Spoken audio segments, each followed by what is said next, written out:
There was relief in Tigray when the war ended with a peace agreement signed in Pretoria, South Africa, in November 2022.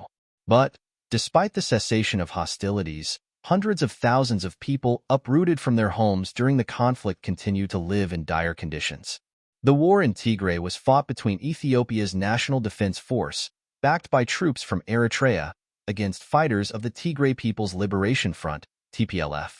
Birain Tafara, 62, fled from his home in Hamera, a city in northwestern Ethiopia, in November 2020. Since then, Birain has spent over 4 years in an IDP camp.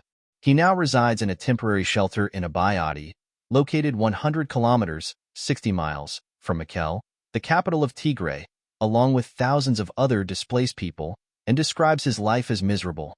All displaced people are in despair. We are worried about what will happen next, Birain told DW. The authorities who should be returning us to our villages have abandoned our agenda and are busy struggling for power. 1 million refugees. According to Tigray's interim regional administration, nearly 1 million displaced people have not been able to return to their homes. The administration cites significant social and economic hardship caused by this displacement, as militants continue to control western Tigray and Eritrean forces control border areas, hindering safe returns. For many, the situation in Tigray is life-threatening.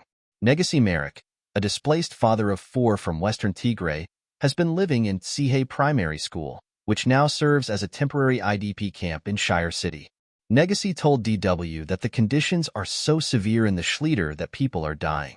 4 people have died alone in the last 2 weeks, just because of the dire situation, Negasi said. We are not living. We are suffering. Especially the elderly, diabetics, and people with hypertension do not get medicine and food. All you can expect here is death, Negasi added. People suffering immensely.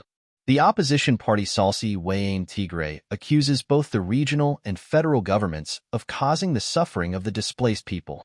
Party chairman Alyala Hailu told DW that the Eritrean army has not yet withdrawn from the border areas of Irab and Badme or other districts of Tigray. Alyala said neither Tigray's regional administration nor Ethiopia's federal government had fulfilled their responsibilities. As a result, many displaced people continue to live in tents. About 600 of the 10,625 displaced people from Badme alone have died due to a lack of food and other support, Alyala said, adding that his party has repeatedly called attention to the plight of displaced people. Similarly, displaced people in Shire are suffering immensely. The problem is widespread, Alyala said. Billions still needed. Tigray's regional interim administration has announced plans to facilitate the return of displaced people. However, the plan is estimated to require $2.1 billion, 2 billion euros, and the political will to return the displaced people. The administration has reportedly engaged UN agencies and other stakeholders to secure funding and support for the process.